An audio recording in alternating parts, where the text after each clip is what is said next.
Ya, masih ada 73 korban yang belum juga ditemukan. Lantas bagaimanakah pencarian korban longsor di Cisarua, Bandung Barat hari ini? Kita pantau perkembangannya dari produser lapangan CNN Indonesia, Iren Wardani di sana. Halo, selamat siang Iren. Iren, bagaimanakah proses pencarian korban hari ini? Adakah temuan terbaru dari lokasi Anda melaporkan? Iren? Standby. Ya, selamat pagi Freddy. Maaf saya agak kedistraksi karena saat ini baru saja dimulai lagi proses pencarian korban yang masih kalau dilihat dari data yang dilaporkan hilang sekitar 73. Namun tadi pada sekitar pukul 10 lewat 15 atau 10 lewat 20 sudah berhasil dinaikkan sebelum proses dihentikan karena memang cuacanya tidak kondusif, tidak mendukung. Kalau bisa saya tunjukkan, ini mendung sekali, suhu udara mencapai angka 19 derajat dan kemudian alat berat ini baru saja turun, Freddy, setelah tadi sempat dihentikan selama kurang lebih 30 atau 40 menit seperti itu, dan saat ini proses pencarian, kalau tadi pagi prosesnya dengan dibantu 2 alat berat, kali ini sudah ada 5 alat berat yang sudah difungsikan, dikirimkan langsung dari Kementerian PU seperti itu, dan memang alat-alat berat ini dibutuhkan karena kalau kita lihat, Freddy, kalau Anda lihat ini sebenarnya di layar terlihatnya seperti tanah gembur. Padahal ini adalah tanah yang sangat lunak, yang bahkan tim penyelamat sendiri harus berhati-hati karena ketebalannya. Tadi di sebelum live ini di belakang saya sempat tim penyelamat itu terperosok dan ketika dia terperosok saya sempat melihat ketinggian atau dia berada terperosoknya itu ketinggian ketebalan tanahnya itu mencapai hampir di atas lututnya seperti itu. Jadi membutuhkan upaya yang sangat berhati-hati. Freddy, kalau juga saya tunjukkan satu bangkai mobil sudah berhasil ditarik keluar dari timbunan tanah. Tadi pagi, sejak pukul 7 pagi, proses pencarian dimulai karena memang selalu bekerjaan dengan waktu. Dan hal yang harus diwaspadai selama proses pencarian ini, selain tebalnya tanah yang lunak karena air yang banyak, kalau bisa Anda lihat ini, aliran air ini juga berasal dari hulu, dari atas, dari ketinggian yang juga rusak parah akibat longsor, seperti itu Freddy, dan dibikin tanggul-tanggulnya agar bisa proses penggalian bisa lebih lancar. Untuk mengikis tanah. Kalau hujan ada potensi 2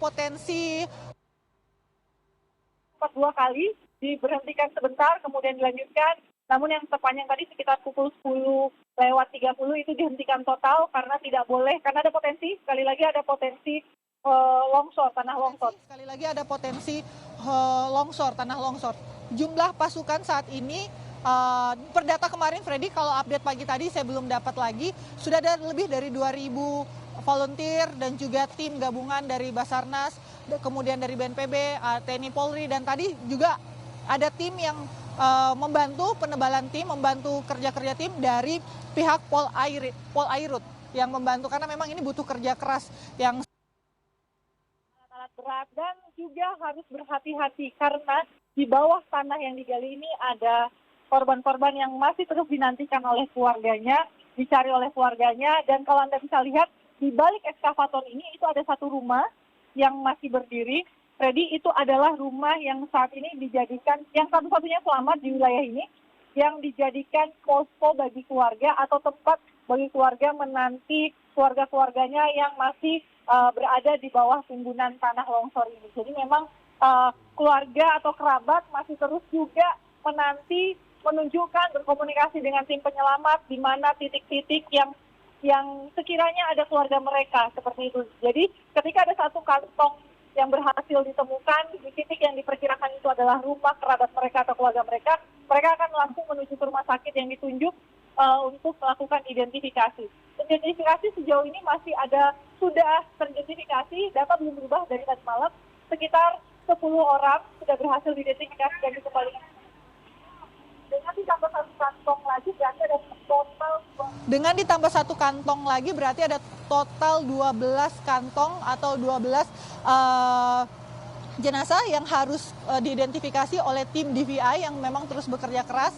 Dan kalau kita lihat ini golden time-nya dengan suasana seperti ini, masa tanggap darurat itu adalah 7 hari, tapi dari tim sendiri menyatakan sebisa mungkin mereka akan terus mempersingkat waktu karena merasa bahwa keluarga masih terus menanti-nanti dan ingin mendapatkan berita tentang keluarga mereka seperti itu sehingga bisa dimakamkan dengan layak.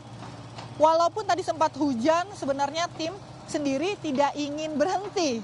Tapi karena potensi longsor seperti itu, Freddy, jadi harus berhenti, harus memperhatikan keselamatan sehingga setiap ada hujan sebentar, seperti itu hujan sebentar selesai, mereka lalu langsung menurunkan pasukannya lagi untuk kemudian bekerja kembali karena memang harus bekerja dengan waktu. Tapi Freddy, yang menarik tidak hanya tim yang bekerja, juga ada, kalau kita bisa bilang, kearifan lokal ya. Ada satu orang tadi yang saya lihat juga membantu dengan ilmu yang mereka gunakan, kearifan lokal atau adat istiadat yang sering kita temui di Indonesia di event-event tertentu.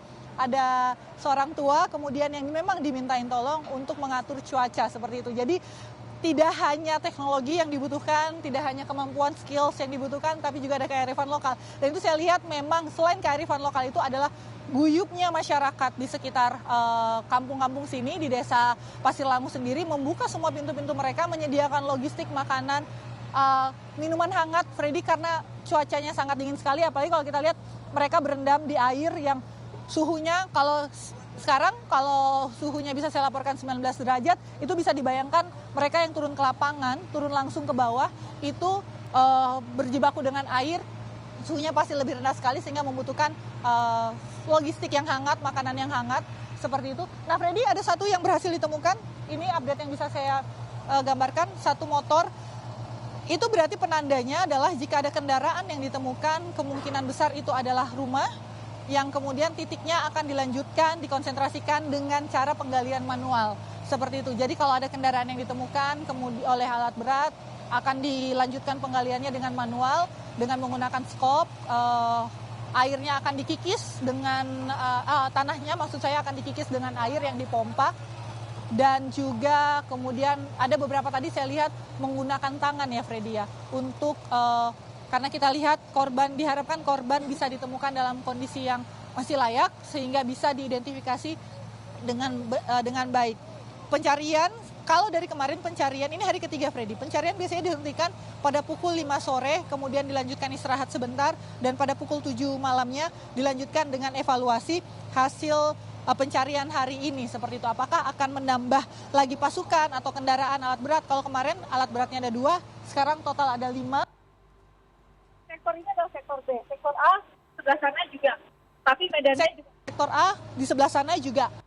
Medannya juga tidak memungkinkan bagi kami untuk masuk ke arah sana. Itu adalah bagian hulu, bagian tertinggi yang potensi longsornya masih rawan seperti itu. Sehingga tim yang berada di sana juga harus sangat berhati-hati untuk melakukan pencarian. Diterjunkan untuk melakukan titik-titik di mana bisa ditemu atau dicurigai korban-korban yang masih tertimbun tanah. Jadi proses pencarian memang harus berkejaran dengan waktu dan juga cuaca yang menurut BMKG akan berlangsung, cuaca buruk seperti ini atau hujan dengan intensitas yang cukup besar ini akan berlangsung hingga 7 hari ke depan. Freddy.